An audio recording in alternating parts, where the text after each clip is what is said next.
Well, ladies and gentlemen, welcome to the Indian River State College Pruitt campus. I'd be remiss if we begun with anything other than the Pledge of Allegiance. So if you would, please stand with me.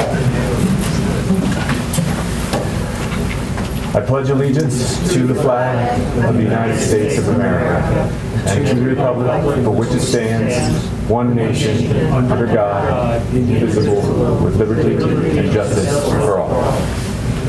All right, thank you. You may be seated. Well, on behalf of Dr. Timothy Moore, our Indian River State College President and our District Board of Trustees, let me welcome you to the Indian River State College Pruitt campus. I am Andy Treadwell. I'm the campus president here. The Pruitt campus is IRSC's largest branch campus. For those of you unfamiliar with IRSC, we serve a 4-county service territory. I believe Congressman Mast represents nearly all of that service territory, with just a little bit in Congressman Posey's territory. But we represent Martin, St. Lucie, Indian River, and Okeechobee counties. I just wanted to take a minute, and the Congressman Mast team was so kind as to allow me to talk about our campus real briefly. But the Pruitt campus is, again, our largest branch campus. It's about 100 acres right here in St. Lucie West. It is home to the St. Lucie County Economic Development Council, the IRSC branch of the Small Business Development Center. And if you saw coming in our 3-story building down the way, that is our very unique STEM center where we do the majority of the college's physical science programs. One of the most exciting endeavors we have here ongoing is the expansion of nursing. I know that many of you in this room are very familiar that nursing is a critical need in the state of Florida. Florida Hospital Association said that we're about 59,100 nurses short by the year 2035. That's only 13 years down the road. So when our president came in, he made a commitment that we're going to start addressing that issue, and we're going to double the size of our nursing programs. We're putting all of that right here, the whole School of Nursing, on the Pruitt campus. So you may have read about that, but if not, the first quarter of 2023, we're going to be opening our doors to the community, and you'll all be invited back. We have 11 of the most modern simulation centers right here, and we're about 40,000 square feet of remodel and renovations that are ongoing. Now, there's one more thing that I did want to tell you about here about the Pruitt campus. This room and this building that you're in is our Veteran Center of Excellence. Cam Medina over there is one of our Veteran Services advisors. He is here full-time. Matt Patterson is also one of our veteran advisors here. The Congressman and the Congressman staff were extremely helpful in helping us achieve a United States Department of Education grant to establish a Veterans Center. And we were one of 14 colleges and universities nationwide given this honor of this 3-year grant. And Dr. Tim Moore, our president, is a veteran of the United States Army. He believes wholeheartedly that it's our moral imperative to take care of veterans. Many colleges, when they receive this grant, will dedicate a room or two. He said, we've got an unused conference facility here on the Pruitt campus in the heart of our service district. We want to make sure that we're doing all we can to serve veterans, so we took this 12,000 square foot facility and dedicated it as our Veterans Center. What we have done since then is we've worked with our community partners. We love working with the Congressman and his team, Derek, Angel, and I could name everybody, but it is our privilege to do all we can to bring in veteran service organizations, to work with students who are coming back and need retraining. That's what Cam and Matt spend their days on. But any organization that needs this facility, we've been willing to work with and make sure they're taken care of. So please, I want you to walk away with that knowledge, because I never know where the next contact is going to be from. I'll leave some business cards out front. If you all know of a worthy veteran organization that you want to tap into our resources, please do so. And speaking of veterans, I have to plug Congressman Mast. I have worked with more than, I think my last count, 9 different congressmen since I've been at Indian River State College, and there was no one that works harder for veterans than he does. He is the top in the nation for working with veterans. And I've got to plug you, Derek, and I don't know if I'm allowed to do this, but I got to say the Congressman's doing something very special tomorrow in the city of Fort Pierce. They're recognizing a gentleman named SP4 Poindexter Eugene Williams. And what's going on is the Congressman's staff has worked very hard to help honor this SP4, this gentleman, and tomorrow they're getting together with Lincoln Park Main Street, the city of Fort Pierce Police Department, the St. Lucie County Sheriff's Department, and others, and they're going to honor this SP4 who wasn't given the proper honor. He was killed in action in Vietnam, and upon coming home, because of the color of his skin, he wasn't honored properly. And Congressman Mast has done all that he can to make sure that this gentleman's going to get his proper due and the proper honors. So, Derek team, I commend you all, and the Congressman is just, again, that's just an outstanding example of the way he treats veterans and the way he treats his community. So, I do have to be the bearer of a little bit of unfortunate news. Congressman Mast has had just an unfortunate mishap come up, and he's not going to be here this evening himself. I know he's disappointed, and he likes nothing more than to be with his constituency and to talk to them about the issues that we're facing. But nonetheless, you have an outstanding pinch hitter. Mr. Derek Hankerson is here. He's a senior member of the Congressman's staff. He's been with the Congressman since he was first elected 3 terms ago. And Derek, it's always an honor to have you and the team here. Thank you for what you do in the community, and please pass our thanks along to the Congressman.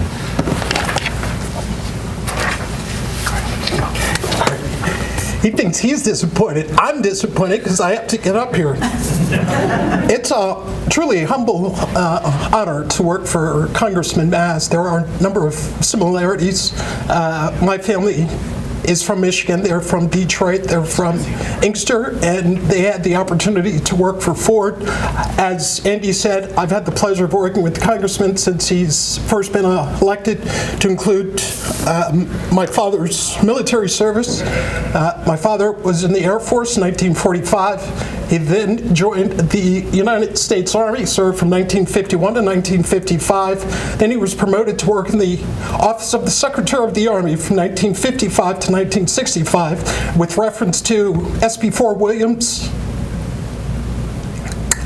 It's a huge honor because my father served during the start of Vietnam War, which started in 55 and lasted until 79.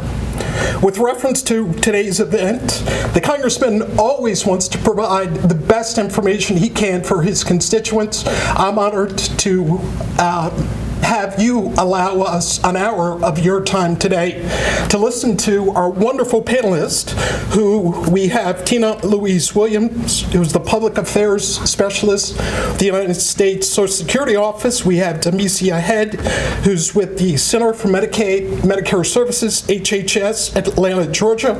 We have Michelle Miller, who's the Human Service Administrator for Martin County. We have Linda Berkman, who is with the Internal Revenue Service, and also Teresa Licati Bildak, who's also with the Internal Revenue Service. Without any further ado, I'd like to bring up our first presenter, Tina Louise Williams. Hello, everyone. Can you guys hear me okay? I can see everyone on the back side. If you kind of just wave your hand so you guys can hear me.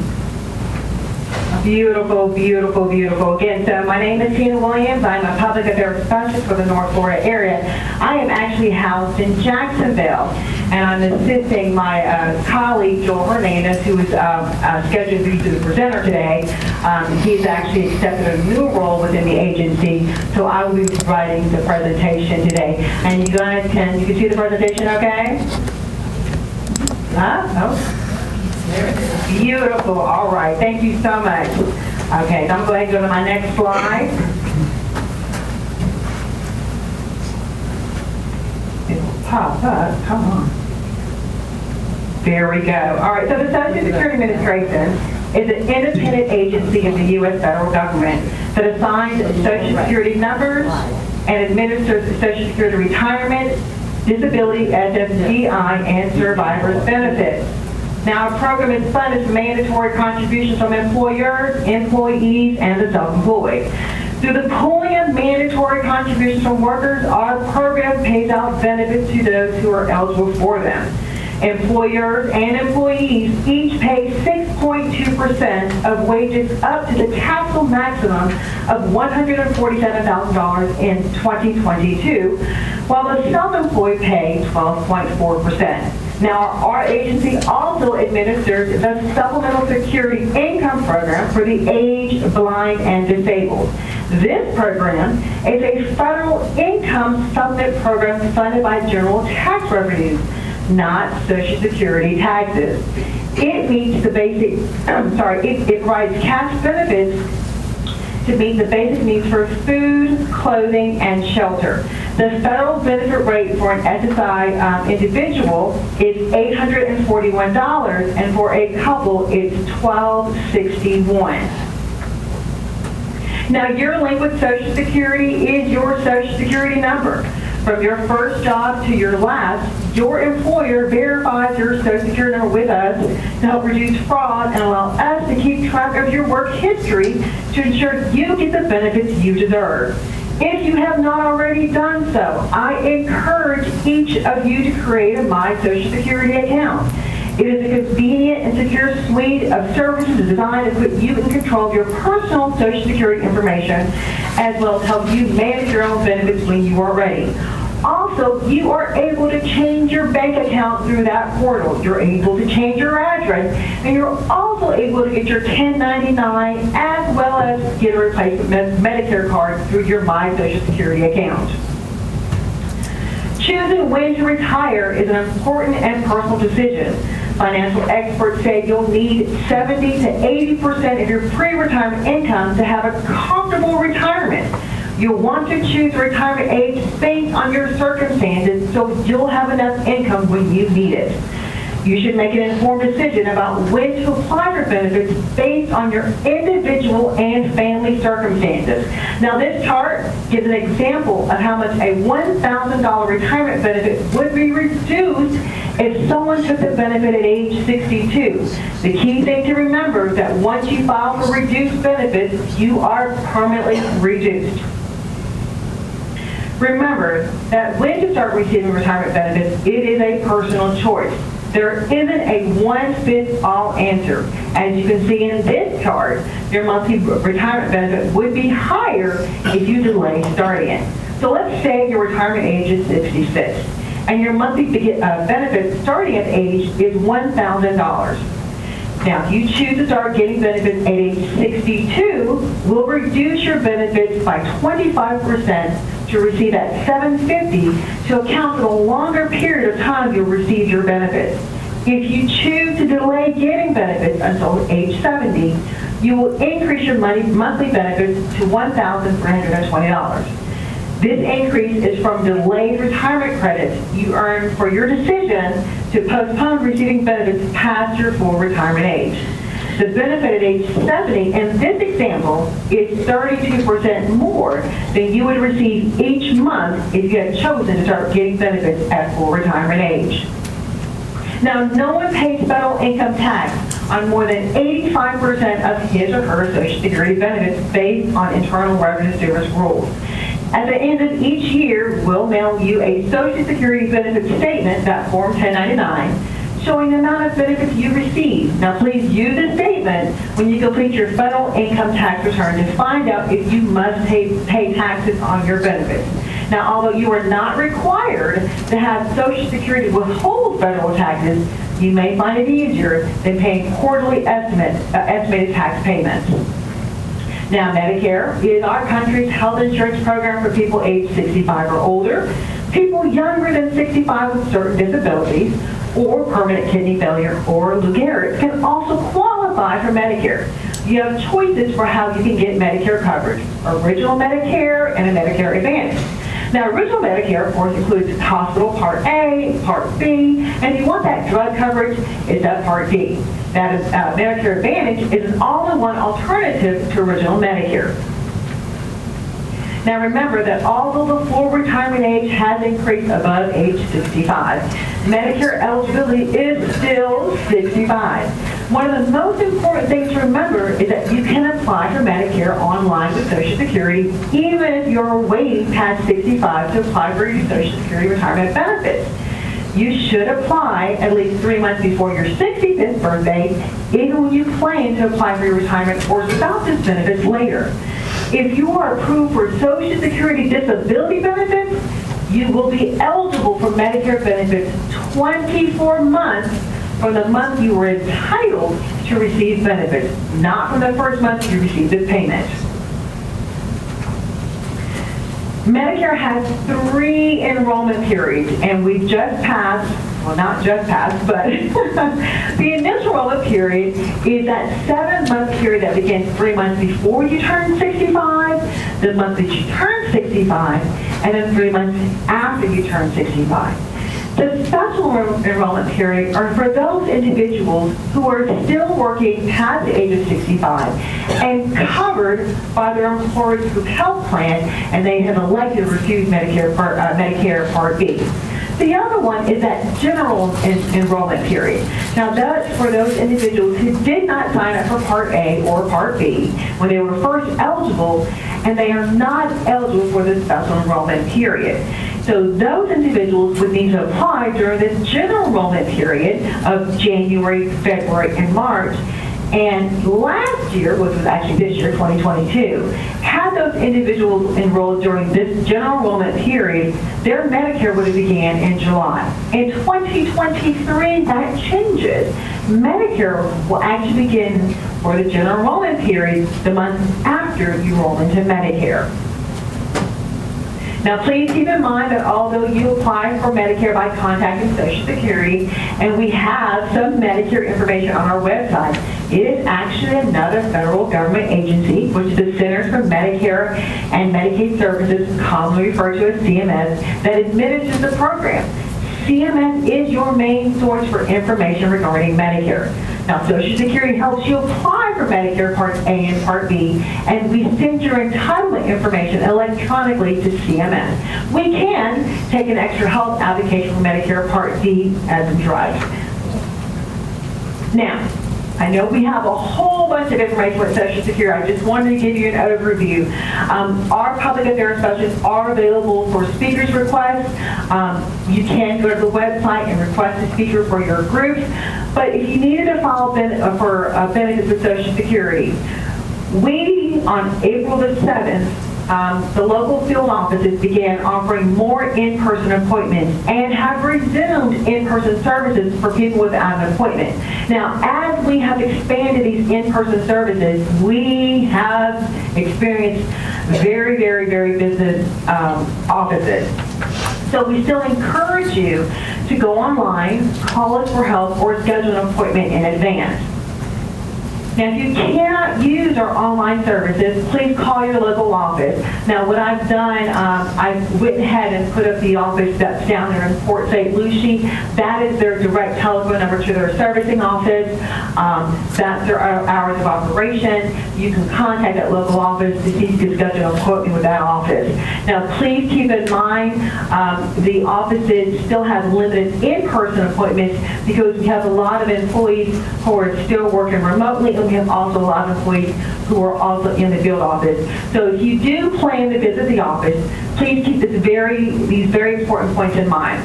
You still must complete a self-assessment checklist to see if you are safe to enter one of our buildings.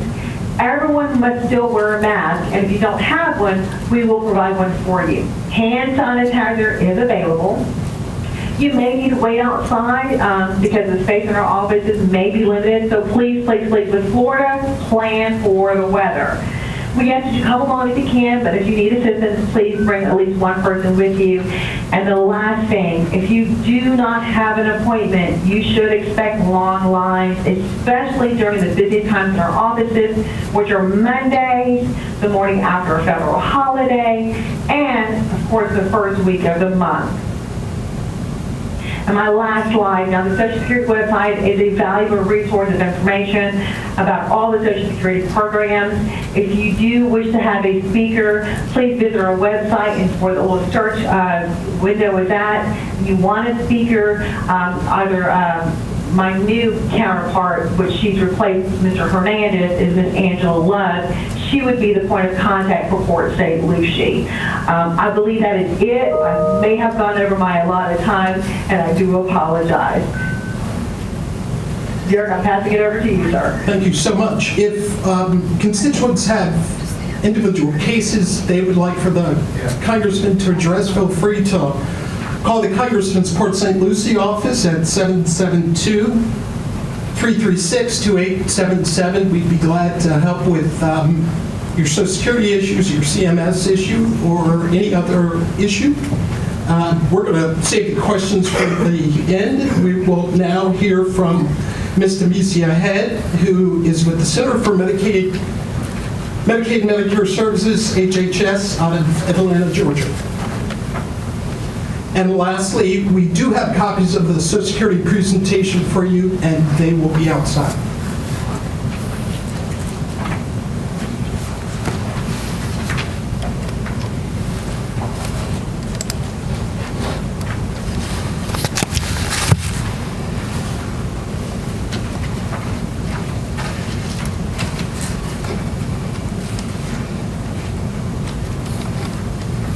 What presentation are we doing? Okay. Yes, sir. Who's the winner? No, she should be up. Is that her? She's not there. Okay, we can move it to the next presentation. We're going to go to Plan B. We will have Demesia Head. Next, we'll have Michelle Miller with Human Services. She's the Human Service Administrator for Martin County. Hi, thank you for having me. You guys hear me okay? Okay, I'm happy to be here with you guys today. I'm going to talk to you about some services that we have in Martin County. And although they are specific to Martin County, if you live in another county in this area and you have any questions about what services your county provides, you can contact me and I can provide you with the correct contact person for that county. Okay, so I'm going to go really quick because we do have a lot of services and I have a little limited amount of time, but just real quick, the mission of our department, and it includes human services and veteran services for Martin County, is to enhance the quality of life for Martin County residents by providing information, referrals, resources, and services, and those are some of the things I'm going to talk to you about today. We offer a variety of programs. Many of them are intervention, diversion, and assistance programs. We have a diverse population in Martin County, and we offer our clients the opportunity to become sustainable members of this community in whatever ways possible that we can help to do that. So Human Services provides primarily case management through coordination with our county, state, and other nonprofit agencies that we have. We have several great nonprofits in Martin County that we partner with quite frequently. So if there isn't a service that we specifically provide, we can often refer to a nonprofit in our community that can provide the service. We also operate a drug testing lab in our office, and I'll give you a little bit of how that fits in a little bit later. So who we help here, we have our client programs, which are, hold on, sorry, I just can't see because it's so far away. I might have to look here. Okay, our client programs, which include our referrals, case management, and recommendations. These are for interventions. We have a housing program, which is quite popular, as you might imagine right now, with so many housing needs in our community. So we have some programs, and I'll go more specifically into those, that can help residents with down payment assistance, housing rehab, and emergency rental and utility assistance. We help with the residents' medical needs in some capacity, and then we also work with our specialty courts in the 19th Circuit for our area. So as I mentioned, housing, we have a program, State Housing Initiative Program, which is our SHIP program. Every county in the state has that, so it doesn't matter where you live, but every county gets SHIP funds. It just, the amounts differ. And what that does is it's income eligible, so if you are eligible, you would be able to receive down payment assistance if you're a first-time home buyer, or if your home needs repair. We have a rehab program in which we can come in, we have a contractor and an inspector come out to your house, and it can provide many different things. So if you have a leak in your roof, it can come in, it can help fix your leak, it can provide impact windows, impact doors, it can provide an air conditioner if it needs to be replaced. Many different things. The big takeaway from it, though, is that you have to be income eligible to receive those services. We also have a grant called HOME, which also provides some down payment assistance for first-time home buyers and also provides some rehab services. And then finally, our Community Development Block Grant also provide some of those same services, and we often can layer them in. So if you have a really big project, you can get a certain amount of SHIP funds, a certain amount of home funds, and community development block grant, and usually all those funds together can help someone bring their home from whatever state it's in to what we consider, minimally accepted, which is first the roof. We always make sure that the roofs are upgraded and that they meet all codes, and then windows, and then the outside is taken care of, and then we can go inside and do things like I said, air conditioning, water heaters, wiring in cases that it needs to be upgraded and things like that. We have a medical needs services program. This provides certain circumstances that will provide prescription assistance. So if you are somebody who you maybe are applying for Medicare and you need 1 month of prescriptions, we can provide that for you. The only thing that it prohibits is narcotics, but anything other than that, we can provide a prescription on an emergency basis. We provide indigent cremations and burials. So if you know of anyone who is in need of this service, it's also income qualified, and we would provide those services for an indigent person that passes away in Martin County. We also provide medical assistance through what is called our Healthcare Responsibilities Act. This is HCRA. It's so if you had to go out of the county for an emergency service that we do not provide in our county, then if you were income qualified, you would be eligible to receive some of your bills paid for through this service. And I don't think it says it on there, but we also have an indigent hospitalization fund. So in our county, we have 2 hospitals. We have Cleveland Clinic, and we also have Coral Shores, which is a behavioral health hospital. So if you are admitted to either of those hospitals and declared indigent by the guidelines, then a partial part of your bill will be covered through these services. And those are paid for by ad valorem dollars.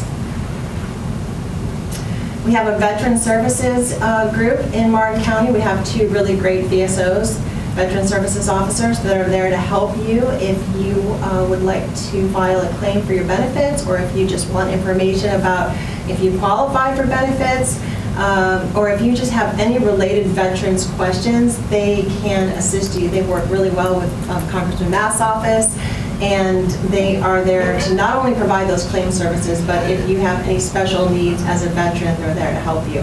And although it's located in Martin County and every county has a Veteran Services office, you don't have to be a resident of Martin County to come into our office. All you have to do is make an appointment, and you can come in and be seen by one of them, and they're great. We have several social services programs. Primarily, we have what's called the Care to Share program. This is through FPNL, so it will pay your, if you are past due on your electric bill, it can pay that 1 time a year. And then our Lend a Hand program, which is affiliated with Martin County Utilities, can pay your water bill once every 2 years if you're behind on that. We have what's called a Community Services Block Grant, and this is money that is coming to us through the state of Florida, in addition to our Shelter Plus Care programs, and these provide rental assistance to people that are income qualified. So if you know someone who is in need of rental assistance, and under certain circumstances they would qualify. A lot of times you have to be disabled, or you have to have other types of medical problems, but if you do, then you might be eligible for one of these programs. Speaking of Social Security, we have 2 SOARCE certified specialists in our office. So they're primarily tasked with helping the homeless population in our county, or someone who doesn't have a permanent address to apply for Social Security benefits. But if you know someone who is in need of that assistance, they can call us, they can come in, and they can meet with one of our representatives. We have a homeless prevention program. So this shows every year in our district overall, we do what's called a point in time count. So we go out to the community and we actually physically count how many homeless people live in our counties. And this was our 2022 count. We were actually down a bit from the previous year. And as you can see, we had 18 veterans, 59 children, which we all would agree is way too many. So we're really working on ways that we can reduce this number in our county. We have a substance abuse and mental health component in that we work very closely with drug court and mental health court in our county. So if you know anyone who has been arrested and they are either suffering from a mental health crisis or they have a substance abuse problem, then we can help funnel them into one of these specialty court programs, which have proved to be very successful not only in our county but statewide. And they divert people from the criminal justice system. They help them get the treatment that they need, and help them get transportation, and they can even help them get housing. So they're very great programs that we work closely with in the 19th Circuit. This just gives you a little bit of information about how much money it actually costs in taxpayers. It keeps people out of jail. It keeps them in the community getting treatment. They're only for nonviolent offenses, so there's only certain offenses that would allow you to qualify. We have a 72% success rate in that of all the people that graduate, we're only seeing very few people recidivate and enter back into the criminal justice system. We have saved millions of dollars over the years that we've been involved in this program, diverting people from incarceration and helping them to get back onto their feet. One big part of our office is we have a juvenile diversion program, and this also diverts children from entering the criminal justice system, whether it's through a civil citation program. We work with the Martin County Sheriff's Office, or it's with our schools. We work with a program called REACH, so instead of someone being suspended or expelled from school, they go through our diversion program. There's criteria of things that they have to do to complete that program, and it can help them to not only have their record be clean, but keep them out of the criminal justice system, which is a big goal of ours in Martin County. We do have a drug lab that we utilize in Martin County. We can test for over 20 different substances. You can walk in, you can bring your child if you want to get them drug tested, or a lot of our drug tests are for DCF, for people that are going through some type of child custody case, or our specialty courts. They heavily rely on us for drug testing.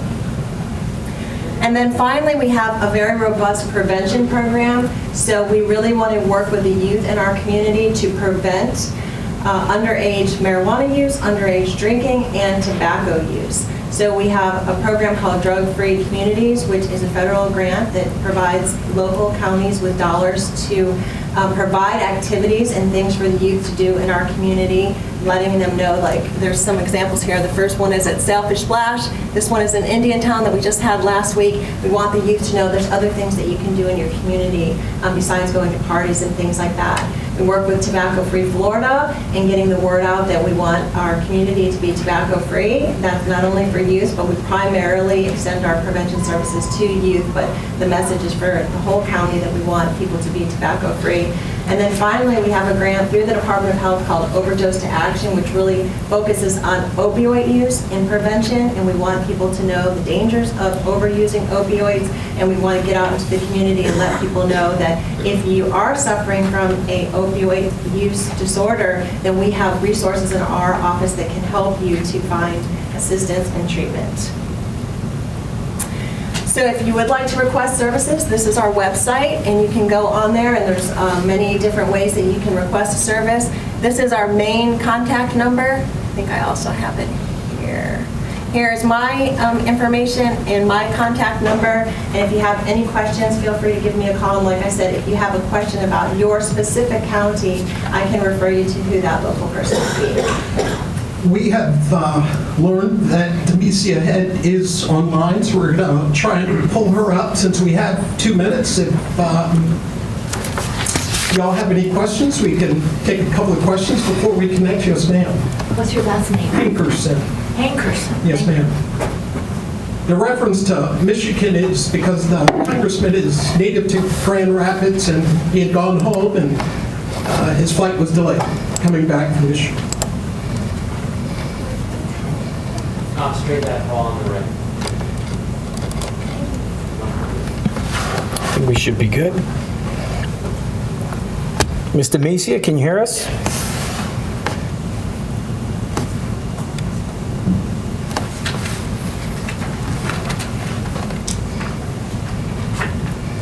While we're waiting to connect, I left a copy of Demesia's presentation in your chairs. You can follow along from there. And if you need copies of any of the presentations, please reach out to our Port St. Lucie office and we can get you copies of what you need. Floor is yours. I'd like to present to you Demetria Head, MPA, CMS.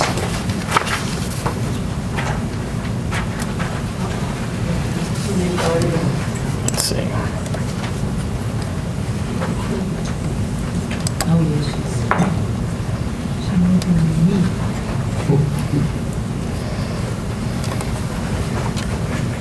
Ms. Demetria, can you raise your hand if you hear us?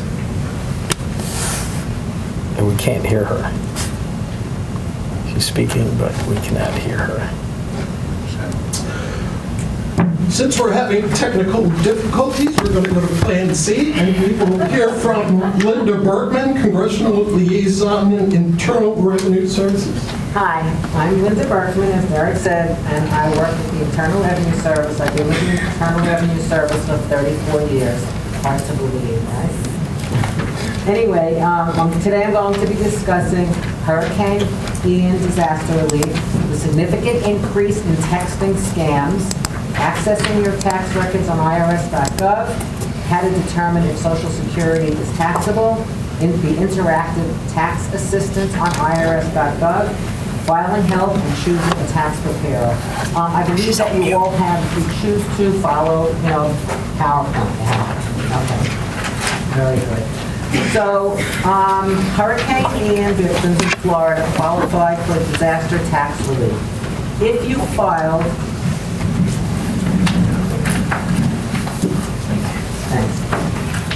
if you filed an extension, a valid extension to file your taxes by April 18th to file for October 17th, because the extension date, you will have until February 15th to file your taxes.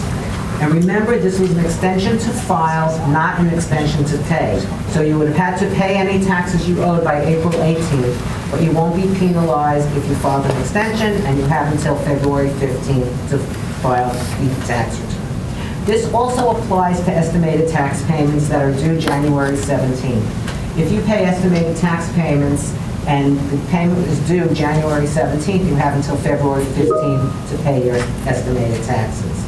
IRS.gov has a disaster relief page that you can go to for more information. Okay, I don't know if any of you have had emails or phone calls from people impersonating the Internal Revenue Service, demanding money. I know that that is very common. And now there is a new scam, and it's called smishing. And this scam is, in addition to the phone calls and emails, smishing scams are targeted at cell phone users. Just keep in mind that they are texting your cell phone, impersonating the Internal Revenue Service. IRS is not going to text you and ask for personal information. IRS is not going to text you and ask for your account numbers or your address or your Social Security number.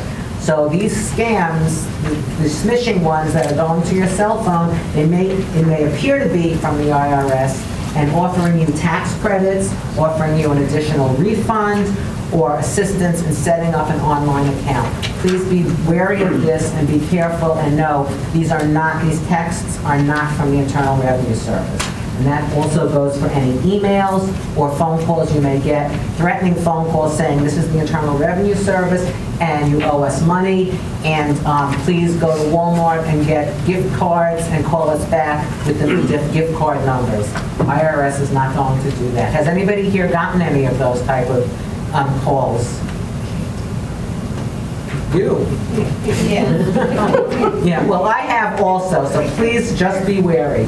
If you get anything like that, you can send it to phishing, phishing @irs.gov, and send as much information as you can to that email, a phone number it came from, what they were asking. That's phishing @irs.gov. Okay.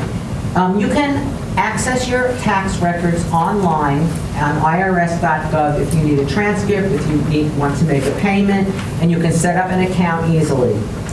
IRS Publication 5533 provides information on online accounts. If you don't want to establish an account or are looking for other options to get tax records, you can order your transcripts over the phone or by mail or by submitting a Form 4506T. And all of this information, again, IRS.gov is a wealth of information. I've attached here in the presentation a simple worksheet to determine if your Social Security benefits is taxable. So this is a quick, simple worksheet. You would follow it along. You would enter the total amounts from box 5 of all your Social Security 1099 forms or railroad retirement benefit forms, and you would include the full amount of any lump sum benefit payments that you received in 2021 for 2021 and earlier years. And you would put that on line A. You would multiply that line by 50%, and you would enter on line B. On line C, you would enter your total income that is taxable, excluding the benefits, such as pensions, wages, interest, ordinary dividends, and capital gains distributions. Enter on line D, you would enter any tax-exempt income and add lines B, C, and D, and that would go on line E. At that point, whatever's on line E, you would compare that amount to your base amount for your filing status. If the amount on line E equals or is less than the base amount for your filing status, none of your benefits would be taxable. So the base amounts are listed. If you are single, it would be $25,000. If you are married, filing separately, $25,000. And if you are married, filing a joint account, it would be $32,000. So line E, if it's equal to any of those amounts based on your filing status or less, your Social Security benefits would not be taxable. I've included also publication 554, and on page 14, there is a worksheet to determine if your Social Security benefits will be taxable. If they are taxable, if you find that based on the simple worksheet that your benefits would be taxable, the 1040 instructions and publication 915 will help you determine how much of the benefit is taxable. Another option that IRS has, which this is a great tool, it's called the Interactive Tax Assistant. And it is a tool on irs.gov that provides answers to tax law questions specific to your individual circumstance. So based upon your responses to the questions, it'll tell you if you need to file a tax return, it'll tell you what your filing status is, if your income is taxable, or if you're eligible to claim certain credits. The Interactive Tax Assistant can help you determine if your Social Security benefits are taxable. When you use the Interactive Tax Assistant, you'll need basic information with you. Your basic information to help you determine your gross income, your information from your Form 1099, SSA 1099, or railroad retirement benefits from that form as well. So some examples, and if you have the presentation in front of you, to use the Interactive Tax Assistance to see if your Social Security benefits are taxable, you would answer certain questions. You would answer the tax year, what tax year you're asking about. There's a drop-down box on irs.gov. What was your marital status, the last day of, this is 2021. There's also a drop-down box. If you intend to file a return with your spouse, and what your benefits are, your Social Security benefits. Did you or your spouse receive Social Security benefits? You and your spouse's total amount from all forms SSA 1099 and RRB 1099. What is the total amount of your spouse's Social Security? So this is just a sample of questions that you would go through on the Interactive Tax Assistance on irs.gov, and when you're done answering all of the questions, it'll let you know whether your benefits are taxable. The Interactive Tax Assistant can answer many questions, and I just put some samples here regarding retirement, pensions, IRAs. These are samples such as those who went over are my Social Security or relevant retirement benefits taxable? Is my pension or annuity payment taxable? Do I need to report the transfer or rollover of an IRA or retirement plan? Is the distribution from my Roth account taxable, etc.? So once you select one of those from the interactive tax assistant, it'll take you through a series of questions that you will answer, and at the end, it will give you the answer that you need on that question. Okay. If you need help filing your tax return and your income is below $73,000, there is IRS Free File. And that is the partners with IRS Free File, partners with a public-private partnership between the IRS and many tax preparation services. If you need personal assistance filing your tax return, you also have options. If your income is under $58,000, you can use the Volunteer Income Tax Assistance, otherwise known as VITA, and they will electronically file your return. And you can find VITA locations on irs.gov. You would put in your zip, you would search VITA, you could put in your zip code, and it would let you know different locations available to you that you can make an appointment to have your tax return prepared.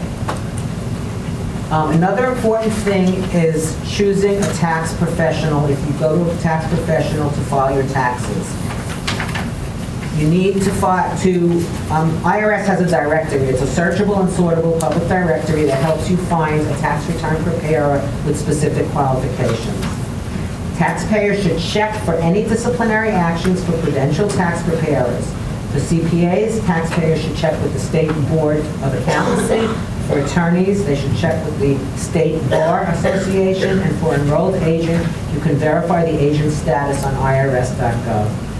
Avoid preparers who base their fees on a percentage of the refund or who offer to deposit all of or part of the refund into their own financial accounts. Be wary of tax return preparers who claim they can get you larger refunds than their competitors.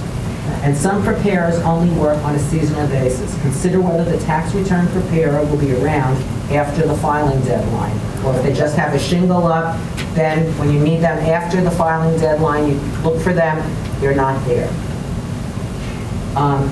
Paid preparers must have a PTIN. This is a preparer taxpayer identification number to prepare tax returns, and they must also sign the return.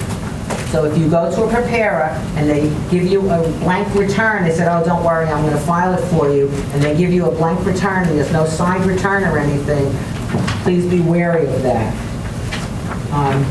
And that's about all I have. Remember, irs.gov has a wealth of information on any topic, any tax law topic, any questions you have, so please use that resource. And now I'm going to turn it over to Teresa Licati. Thank you. Before we go to Teresa Licati, I'd like to add, if you are under a certain income, $35,000, $25,000, please make sure that you apply for all of the tax credits that you have, to include the earned income tax credit, the child tax credit, the tuition tax credit.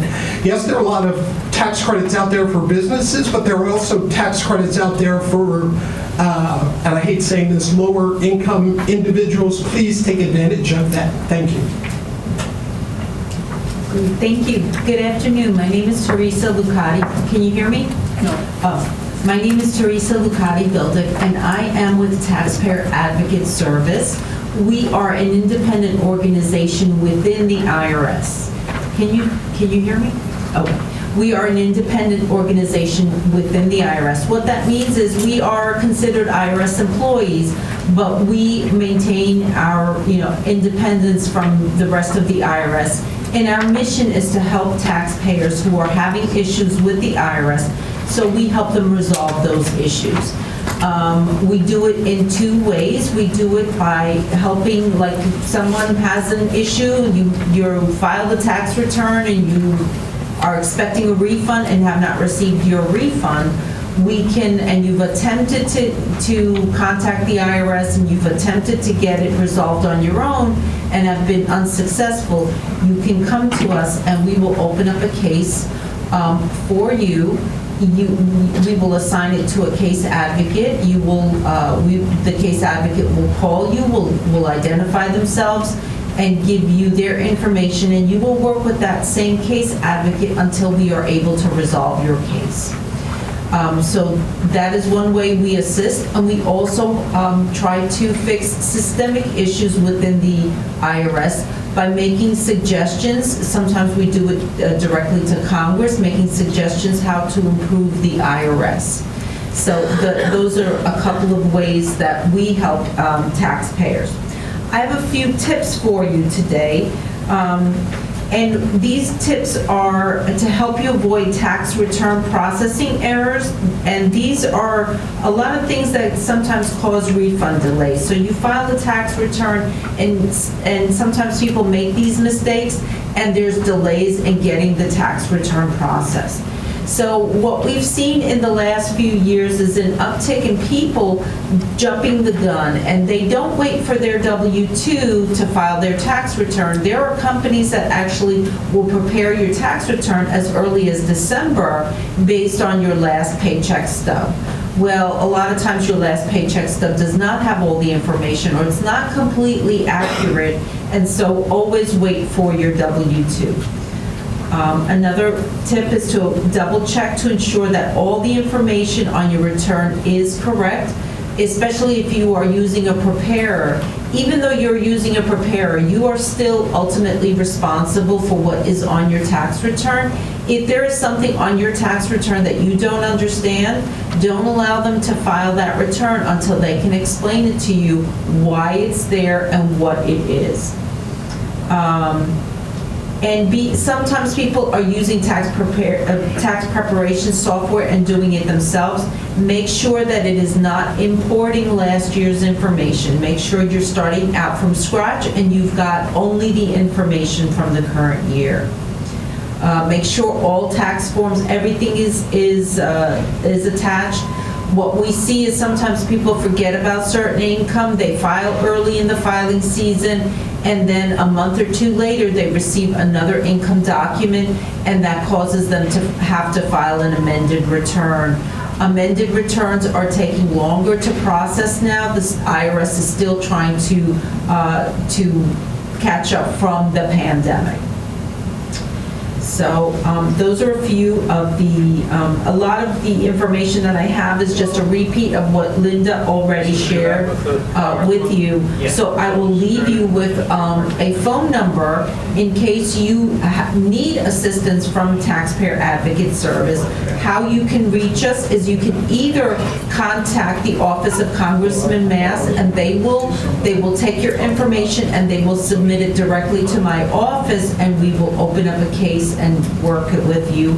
Or you can contact Taxpayer Advocate Service directly, and that number is 877-777-4778. So thank you very much. Before we go to Demesia Head, which we finally have online, I'm sure the Congressman would compliment the Internal Revenue Service for going above and beyond during the pandemic. We were able to successfully close out many of the cases for our constituents. Also, please keep in mind for any federal case, it usually takes 30 to 60 days once it hits our office. We found that a lot of times constituents get tired of dealing with the federal government. They run into walls, so they call the Congressman's office, and we're usually able to positively close the case out within 30 to 60 days. Now we're going to close it out with Demesia Head, who I believe is up online. Let's try this one more time. You should also have that presentation that you can follow along from your chairs there. Can you hear me? Yes, we can. Okay, great. Thank you. I'm sorry about the technical difficulties. No problem. Go right ahead. Okay, thanks. My name is Demesia Head, and I'm an outreach specialist with the Centers for Medicare and Medicaid Services in Region 4 in the Atlanta Regional Office. And then I'm glad to be able to join you today. But in my role here at CMS, I'm responsible for consistently and effectively implementing the agency's local outreach strategy and messaging. And through this avenue, I am responsible, along with my colleagues, we conduct outreach and educate and support people using CMS programs, which is the Medicare and Medicaid program. And what we do, we help them make decisions about their care and promote compliance and innovations from our providers, health plans, and other healthcare industry stakeholders, as well as the congressional offices, representatives, consumer advocates, providers, state, local, and tribal and governments. So with that being said, if you already have the handout, you will see I'm going to be discussing Medicare and Medicaid fraud, waste, and abuse, and some unethical sales practices. So if you go to page 2, we know that Medicare and Medicaid fraud, okay? What is fraud, waste, and abuse, and what's the difference? Medicare and Medicaid fraud, waste, and abuse affects every American. It drains critical resources from our healthcare system, and it contributes to the rising cost of healthcare that we're experiencing today. Taxpayers' dollars are lost to waste, abuse, and fraud, and it harms some of our most vulnerable citizens. The difference between waste, abuse, and fraud depends on certain circumstances and the intent and the knowledge. So let's take a closer look. If you look, the first one is fraud. Fraud occurs when someone knowingly deceives, conceals, or misrepresents to get money or property from the Medicare and Medicaid program.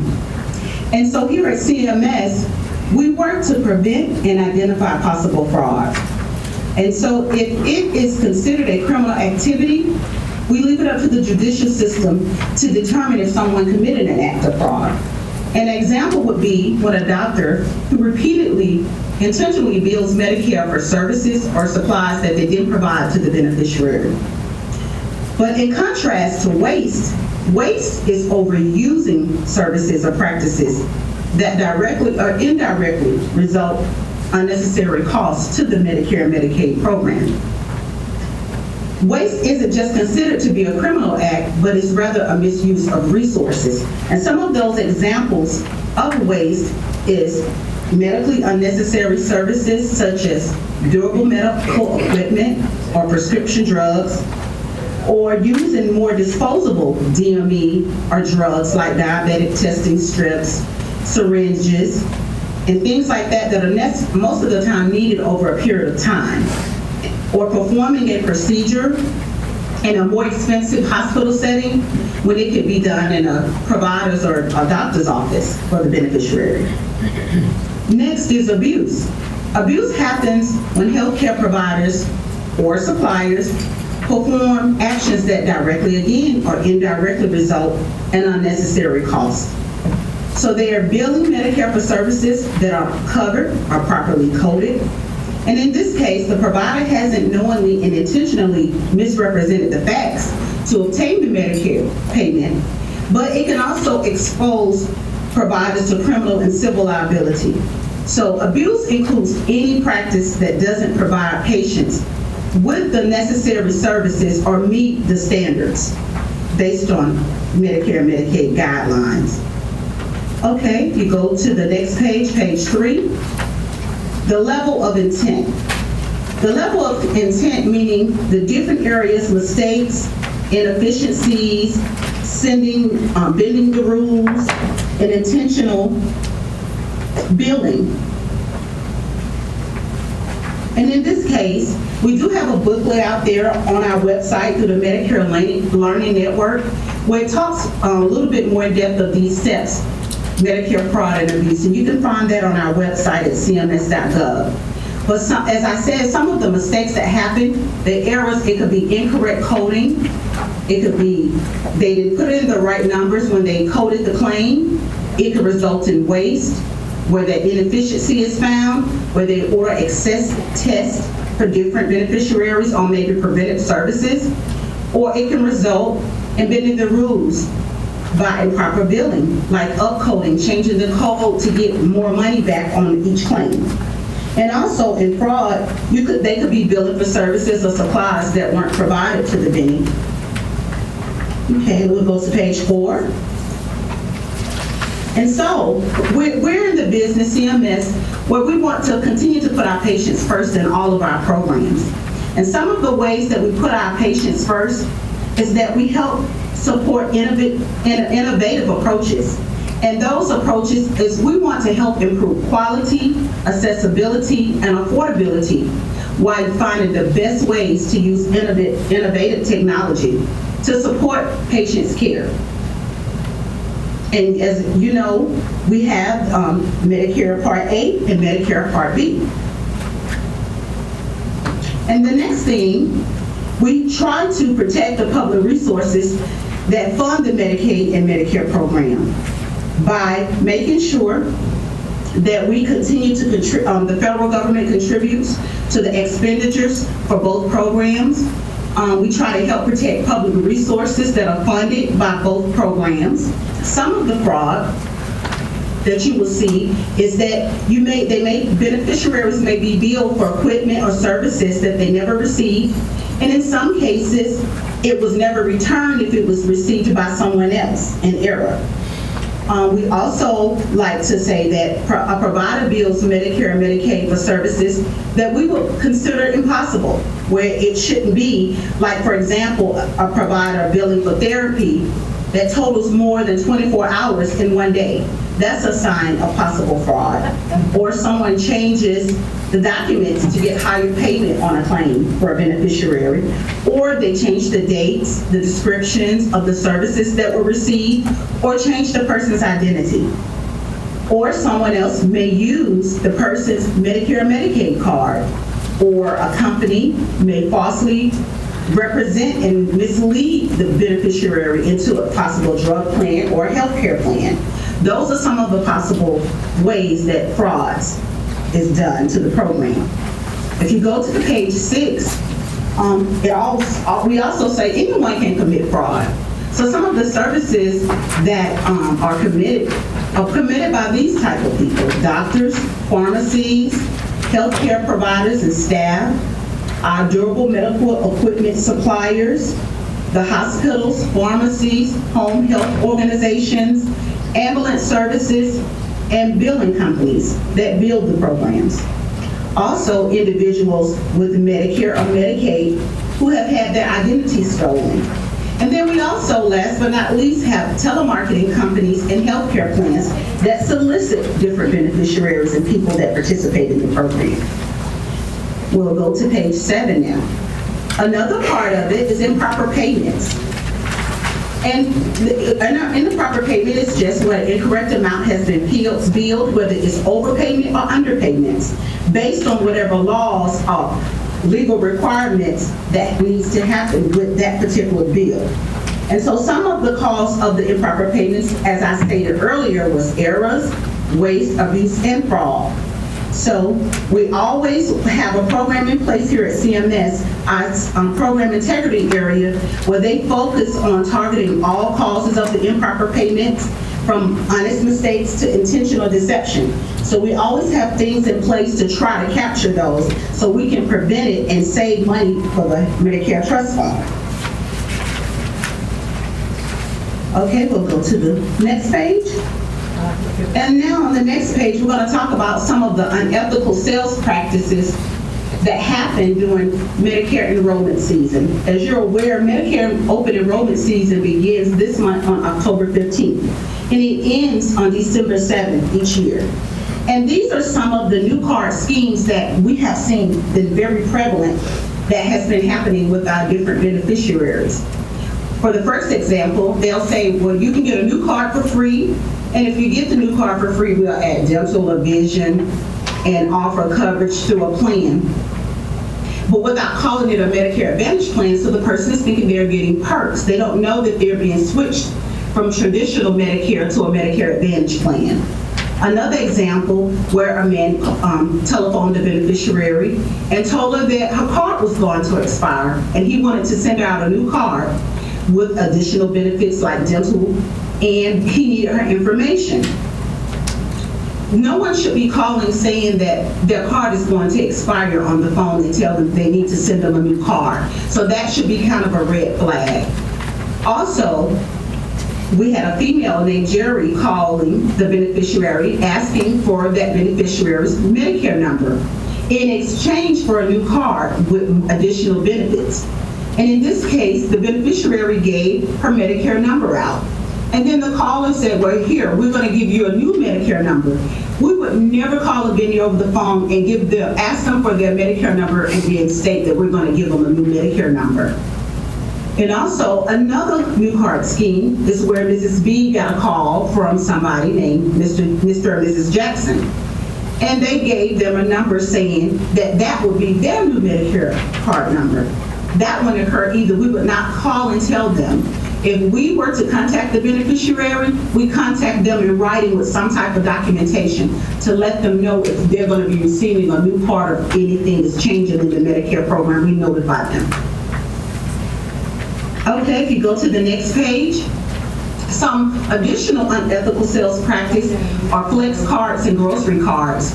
Well, a lot of times they may send flyers out, or it may be something online saying that you can get free groceries, you can sign up here. It's things that you can, receive, save money on groceries. And those are some of the practices where beneficiaries will take whatever card they present, and then they will enroll them in a Medicare Advantage plan without their knowledge. So they should be aware of those schemes as well when they're saying they're giving away free prizes or groceries.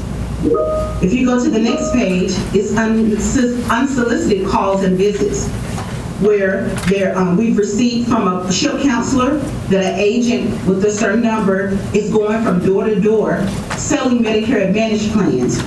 That goes against the marketing rule for the Medicare Advantage plans. So if they are telling them that they're selling something, that's another sign that the beneficiary should not respond to that particular person and report it when they find out, or if they've given out information. Also, we had a woman call trying to say that she was with the Medicare insurance company and wanted to enroll the person in extra benefits. Once again, that was a call on the phone. If a beneficiary hears that, they should go ahead and just terminate the call, because it's someone trying to get their information so they can possibly enroll them in a plan.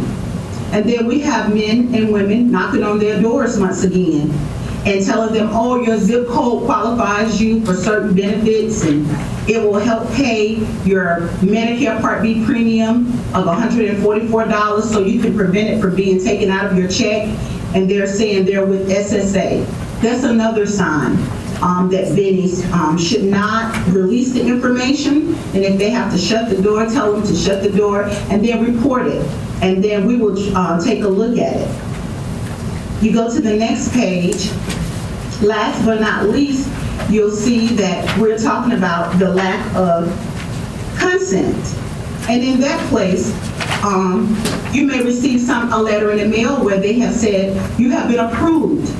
And then they'll call the beneficiary, and the beneficiary will say, well, I'm in Humana, a Medicare Advantage plan, and they switched me to another plan. And she'll say, but I don't want to switch. But she don't know that when she spoke to the person on the phone, they switched her plans without her knowledge. So when the new year begins in January, she'll get a card from that new plan saying that she's been enrolled. And that can affect a lot of beneficiaries if they get certain benefits under certain plans. So they should be very wary of giving their information out as well. And even if in the next case, they had an in-person visit from an insurance person, and they wanted to talk about extra benefits, that's another sign where she probably talked to them, but she declined the services. And so what they did when they visited her, they were able to get her Medicare number because she released it to them. And then they wrote on the paperwork that, she was enrolling in a plan, and they opened up a mymedicare.gov in her name, and she didn't consent to that. And so that's another unethical sales practice that goes on. And we just want the beneficiaries to make sure that they're paying attention to a lot of things, and different schemes are coming out every year. As you will see on the last slide, misrepresentation, where they're receiving cards in the mail and saying that they will be charged a late penalty for a lifetime under Medicare Part B. And so that will alarm them, and they'll be so concerned, and they may, the insurance agent may contact her, or already contacted her, and she's released some information, and so she's afraid. That's a sign where she should call 1-800-MEDICARE, or let somebody know, or go to the congressman's office about it. Also, the last one was that she had received a call from Medicare, and they wanted to know, she wanted to upgrade her plan from Medicare Part A and B. It's no upgraded plan for Medicare Part A and B. So that's another sign of misrepresentation of the program. So with that being said, we think all of these are good, it's good information to share with the beneficiaries and those that are enrolling in the Medicare Part A and B program or renewing their benefits in the new open enrollment season. And so I want to thank you for your time today. And on the last page is my contact information. If you would like for us to speak at any events that you may be having, we'll be glad to. You can reach me by email. And also that is our congressional email box for other congressional representatives. If you're receiving issues with any parts of the Medicare and Medicaid program, you can send it to that email box and we'll be sure to, if we're able to take care of it, we'll do it, or we'll get it to the correct area that will be able to best address it if it's not something that we can deal with directly. But we will make sure that you will get a response and it will be investigated. And thank you so much for your time today. If you have any questions, I'm open to them now.